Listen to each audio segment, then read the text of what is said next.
This is one of the most special massages in America. I'm not kidding. What are you doing here in this masjid at 1:20 at night? A young Italian-American boy walked 35,000 steps just to take Shahada here. It became a viral moment. I believe Islam is the only religion left in this world because every other religion has lost its value. 3 days before Ramadan, I went to the masjid, took my Shahada, 3-hour walk. How old are you? I'm 14. Okay, why'd you walk? Hasanah. Hasanat? How much hasanat? 35,000. 35,000 steps? 35,000 steps. Sister Hina Khan Mukhtar's 30 years worth of marriage advice got almost 700,000 views. Men should know that women need affection. Dr. Yasir Qadi's third most watched video ever happened in this masjid. Sheikh Hamza Yusuf, Dr. Ali Atai, Ustad Faraidun Mujadidi, Imam Zaid Shakir, Sidi Shahriyar Abbasi have continuously blessed this masjid with their knowledge and presence. This is the masjid of Dr. Rania Awad, who is behind Stanford Muslim Mental Health Lab, the Rahma Foundation and Maristan. People from all backgrounds are taking their Shahada. Every day, something happens here. But the question is, why is this masjid so active? On my journey from Colorado to Alaska, I was curious why this Bay Area masjid is a beacon of light for the rest of America. And who are the people driven to make this happen? Why does MCC care so much about our brothers and sisters in need? What is a masjid if we're not doing this? What are we here for? Welcome to MCC East Bay. Allahu Akbar, Allahu Akbar.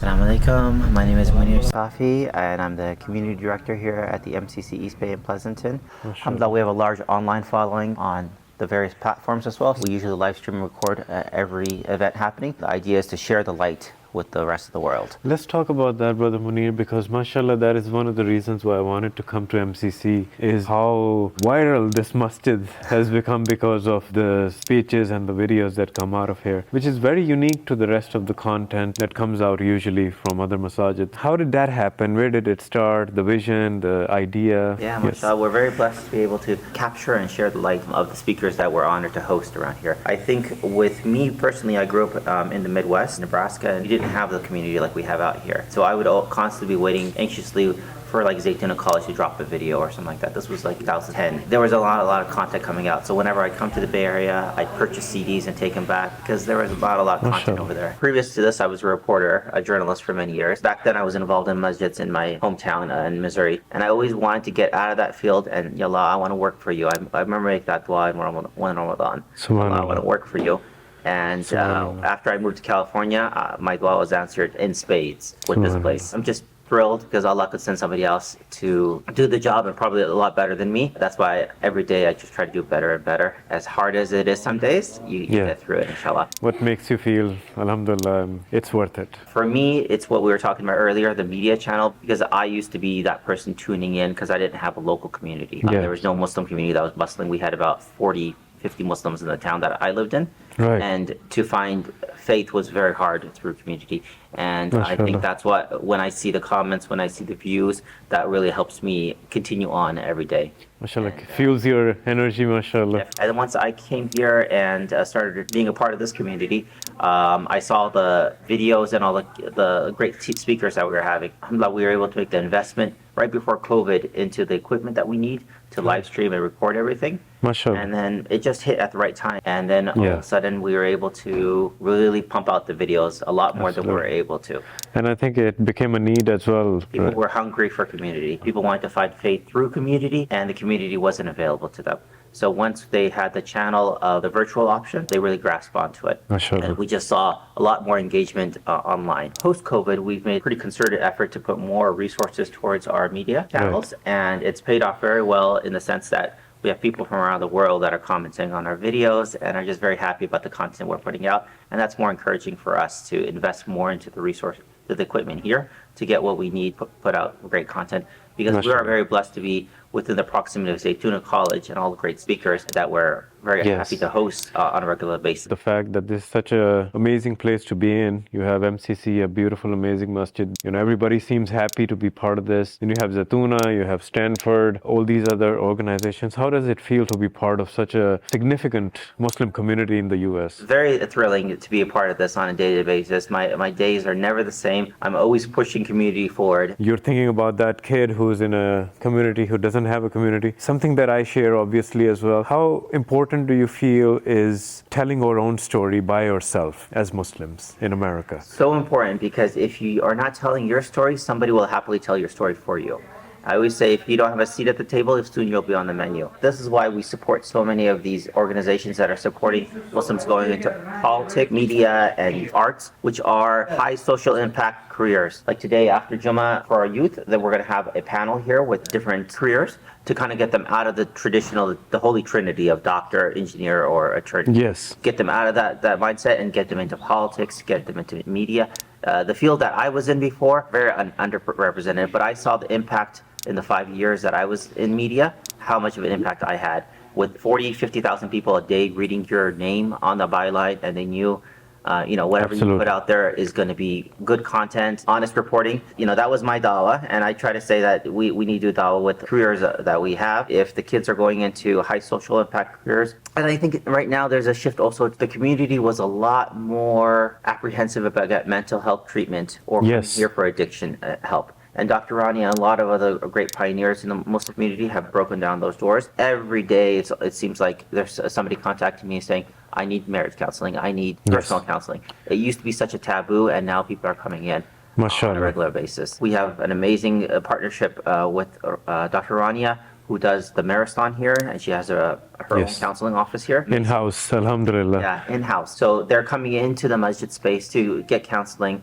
We used to have drug addiction support groups over here with Al-Anon. The sisters, mashallah, in this masjid, they're very active, very smart, intelligent, and they give so much gems of knowledge to the sisters nationwide and worldwide. Tell us about their role in this community. Sisters' role in the community is the role that it should be. In the prophetic masjid that we had, the women in society was very integral, and we're just trying to get back to that prophetic model where the women do have a voice in the masjid. The masjid is such a center point for community. And it's not just about profound knowledge. MCC East Bay is actively helping and supporting the community in so many ways. Assalamu alaikum. My name is Seema Badr. I'm a board member here at MCC East Bay. And sister, tell us about the overview of the Zakat program here at the Masjid. Alhamdulillah, we have a very extensive Zakat program. Over the past year, we've helped around 1,000 families through our Zakat program. We monthly provide food, groceries, diapers, halal meat to 350 plus families. We have a partnership with masjids like San Ramon Masjid,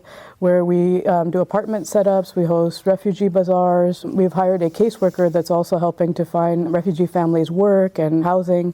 So it's a very extensive program that's done a lot of work towards helping our refugee families, our families in need, domestic violence victims. Whenever there's a need, MCC is always there for the community. Tell us a story about domestic violence survivors. There's a sister that came in. Her name is, I'm just going to change the name just so for privacy, but Sister Sarah is a domestic violence survivor. Her husband walked out on her and her 2 teen daughters 6 months ago. MCC helped her apply for county assistance. They supplemented her rent until she was able to find a proper rental, and she visited the food pantry weekly. They helped her get halal meat, produce, food for her family. We provided her with a vehicle so her and her daughters can safely get to work without the fear of taking public transit late at night. This is just like a small snippet of the work that MCC does to help domestic violence victims in need, our refugees. Sister, tell us about the programs here at the Masjid. We have many amazing programs, many scholars that come through. We have programming for all ages. My children attend the Sisters Youth Program, halakas on Friday nights. It's been like a blessing for my daughter. She gets to connect with teens her age. It's also somewhere where I can come, relax, and listen to Sister Ustada Rania speak about all the vast subjects related to women. Meet my community members weekly on Fridays. They've started many youth programs. They've had qiyams for the youth during Ramadan. They've had working with our teen boys and helping them get more involved with men in the community. They've had things like how to fix a car and self-defense classes for men and women. I think this weekend there's a self-defense class coming up for women. MCC is doing like a lot. What is the reason why this masjid remains so busy and always helping different categories of Muslims? This masjid feels like home. It's very welcoming. You know, you're always greeted with a smile, a welcome. People come because they are appreciative of the programming that comes in, the scholars that come in. It's a great masjid that allows you to come as you are to Islam. It really takes you in, and I think that's why people feel the comfort of this masjid. They feel welcome. From sisters and brothers to children, everyone feels welcome at this masjid. I think it's really important to keep these sacred spaces preserved, especially for our youth. I'm a parent of a teenager and preteen, and it's somewhere I bring my kids to weekly, and they feel safe. So I'm really grateful for this community. I'm grateful for the people who run the masjid. I'm grateful for all the volunteers who help. We just got through Ramadan, and we could not have done all the work that we did in Ramadan without our volunteers and all the people who make this place a great place. Assalamu alaikum. My name is Amina Abdullah. I'm the Director of Community Services. Our Community Services program has three main components to it. We have the food pantry, we have rental assistance through our Zakat Foundation, and we have the car program. Car program operates two ways. Community members donate a vehicle that they no longer are using, and then we fix it up if it needs any repairs, and we pass it along to a family in need, a family that does not have a vehicle already. So our priority is sisters, single sisters. This might be a domestic violence victim, single mom with kids, or just a single sister. It could be a widow, and we give them their first car, which makes a huge difference in their lives, because imagine trying to hop on a bus with two kids and go grocery shopping. Yes. It's impossible. Tell us, sister, about the struggles of our Muslim sisters in the Bay Area, because a lot of people are not aware. Like myself, we don't know how our Muslim brothers and sisters are struggling. We have the NISA organization, which we partner with. There's Narika, also another domestic violence shelter for women, and these women are struggling. They need our help. They need help with rental assistance to move into their first apartment once they leave the domestic violence shelter. They need help with the vehicle. They need temporary assistance paying their rent while they get on their feet. There's widows. There are divorced moms that need assistance. Sometimes they don't have a vehicle coming out of a divorce. Sometimes they've never worked after many years of marriage, and this is the first time they're seeking employment, caring for their kids, taking kids to daycare before they go to work. All of these things are impossible to do without the support of the community, and this is one of MCC's greatest honors, is to be able to help these sisters get on their feet and establish a life on their own. And are these new to the country? Are they refugees? Or? Some are new to the country, some are refugees, some are convert sisters. It affects sisters of all different categories. Why does MCC care so much about our brothers and sisters in need? What is a masjid if we're not doing this? What are we here for? This is the community center. This is what we are here to do. We are here to help our brothers and sisters in need, whether it's a refugee, whether it's a family that has a sudden illness, a widow that suddenly lost her husband, a family that lost a job. It was already struggling, maybe paycheck to paycheck, and then the husband loses his job and they need temporary assistance. One of the great things I think that MCC has done recently is hire a case manager who is working with families to help them find employment and to help them find low-income housing. We all know the housing crisis in the Bay Area is ridiculous. So one of the main things that she's doing is helping families find low-income housing, below market rate apartments, applying for Section 8, all of these things. How bad is the housing shortage here? I mean, imagine a single mom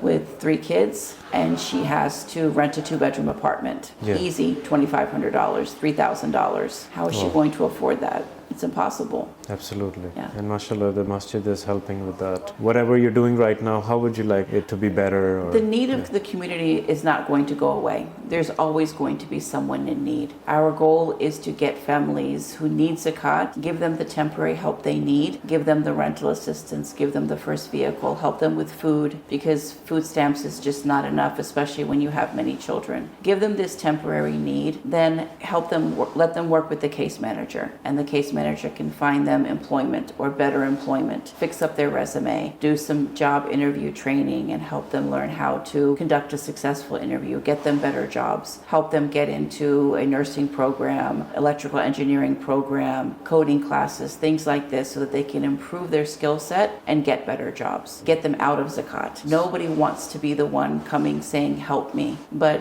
that's what we're here for. We help them and then we give them the skills and help them find low-income housing, find cheaper housing to the point where they don't need Zakat anymore. And then the next family comes.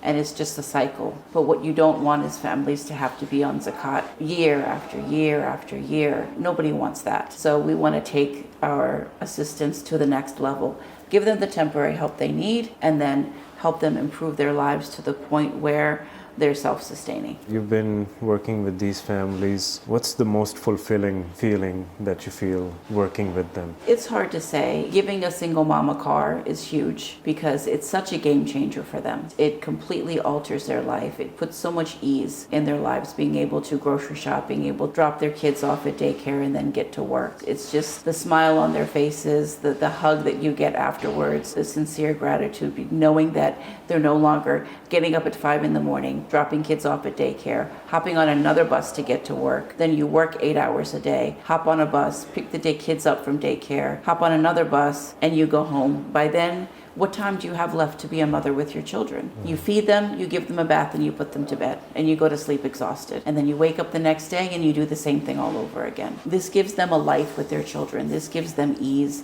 This gives them an opportunity to go from working 5 miles down the road at a laundromat to being able to go to school, take classes, get a better job, spend time with their children. We incorporated in 2006 as the first Tri-Valley Masjid. The Tri-Valley serves about 15,000 Muslims that live in here. This includes San Ramon, Dublin, Pleasanton, Livermore, Danville largely, Alameda County on one side and Contra Costa County on the other. A lot of the community is very affluent, very active. We try to serve them at every point of their lives. We have a very big Sunday school, which is 425 kids. We moved into the center in 2010. It was formerly offices and real estate trading office. This center has been just a blessing for the community because we've been really able to repurpose it in a lot of different ways to the needs of the community. So we have a counseling center. We're able to have conferences in the conference room, have a lot of programs that really meet the needs of the community. The classes have been changed from offices into classrooms. In Ramadan, we've gone from about 500 people on Tarawih nights to all the way to 1,800 people during the last 10 nights. The building has served us very well. Alhamdulillah, we're outgrowing it very quickly. We have a counseling center. We have programs throughout the week. We have Quran classes, weekend classes. Every day that you come here, there's just something going on. Jummah's about to start right now, and Jummah's our signature day. We have about 4 services, 3 of them here on site and then 1 off site to kind of ease the burden on this main site here. Where's that? We do it at the Dublin Library. Alhamdulillah, we're able to accommodate everybody here in the prayer hall. However, the parking lot is such that we're not able to accommodate everybody in the parking lot. Story of every masjid, mashallah. Yeah. Tell us about the prayer hall. Mashallah, the prayer hall is big, cavernous. We are able to use the prayer hall in a lot of different ways. How many people can pray here? I think the fire code is 670. So, including the sisters. Including the sisters, yeah. And then we have the conference room, which we use for overflow. That was helpful during COVID, where people wanted to separate from each other, so we had to have distance from. So the conference room is over here, a room that we have tried to keep the aesthetics up very well. That is beautiful. We use for overflow right now, but there's just classes that happen here and programs that happen every Friday night. We have a women's halaqah that happens here with about 130 women. Ramadan time, we'll have 300, 400 people inside this room. It's very big and active. And this is where the speakers come and... That's right, yeah, that's where the speakers sit. We're able to for them to play their deck, play their presentation as well. Kind of feel like an octopus. You have your tentacles all over the place. You see the good and the bad of what's happening in community. To be a part of community is very messy. You're dealing with people sometimes on the worst day of their life. Within that hour, then you're dealing with a lot of really great things that are happening. What encourages you is just being able to affect people's lives in a positive way. Yeah. And I think that's the whole idea of what's propelled me. I've been here 8 years, and 8 years is a long time for anybody to be in this kind of line of work. It's been very taxing on a personal basis. You must be overwhelmed, brother, but what makes you keep going, mashallah? What's the secret? I don't know if there's a secret. I think every day you just wake up and you just be like, well, Allah put you in this role. There's this saying at this Turkish masjid that be wary of the future of your masjid when you don't hear kids screaming and running around in the background while you're praying. Subhanallah. And that really speaks to why the sisters and the kids hopefully feel welcome here, is because without them, there is no future of this masjid. We will just become a good old boy club, which happens to a lot of masjids around the country. Yes. You serve a very specific cohort, mostly elderly gentlemen. And when you do that, see the writing on the wall for that masjid. Yes, And yes. if you're not invigorating yourself with new ideas and needs of the community, then it's the founder syndrome, where eventually you're going to calcify and not be relevant to the people that you're supposed to be serving. You mentioned that aesthetics are very important in this masjid. MashaAllah, there's some Chinese or Asian scripture. Could you tell us about the beautiful aesthetics? Well, the aesthetics is the calligraphy, and we have amazing calligraphers that live in our community and also visit our community. And Really? the calligraphy here is done by Haji Nuruddin, who is a very famous calligrapher from China. And then there's a sister in Sacramento who did the rest of the calligraphy. Subhanallah. It really speaks to the amazing legacy that we have with calligraphy, and reminding ourselves that part of the spirituality is the beauty of the space that you're in. And so to come to this space, you feel very invigorated. Because outside these doors, there's a lot that's demanding of us. So we want to have serenity here, and we want to have a moment of peace where we can kind of slow our life down to a walk and appreciate things in a different way. So that when we walk out those doors again, we're able to take on the world as much as we need. Subhanallah. What's your message for the Muslims in America and worldwide? What I really think about a lot is the word that I get whenever I'm in interfaith circles with rabbis and priests. They say, wow, your community is amazing. Every time they visit us, they're just surprised that our Friday services, how many young people are there. But then they also give a note of caution. They're like, we were exactly where you were in the 60s and 70s. Really? We're growing and growing and growing. Yeah. And look at us now, like we're barely keeping it together. Right. The amount of Congress. So if we're not getting ahead of the issue, we should be looking at the churches and the synagogues and seeing what they did right then and what didn't work out for their communities, and we should be getting ahead of the issues. And one of the things that they stop being relevant to a large extent to their community. Right. And that's why we constantly have to be reinventing ourselves and be relevant to the needs of the community and not be shy about speaking about those issues. Because once you start not being relevant, you calcify the message, you calcify your organization. Soon people stop coming. And so we have really good problems right now in that every Ramadan we're putting people in the parking lot, we're telling people not to come for this Jummah, come for a later Jummah.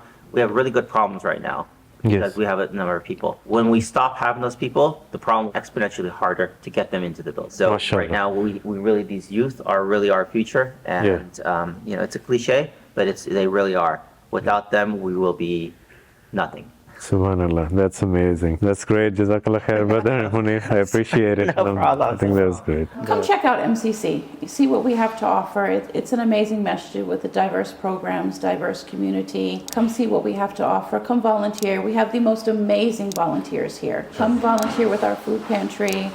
Come to our programming. Come attend Jummah, the Sisters Halakas, Sunday School, Friday Night Youth Halakas.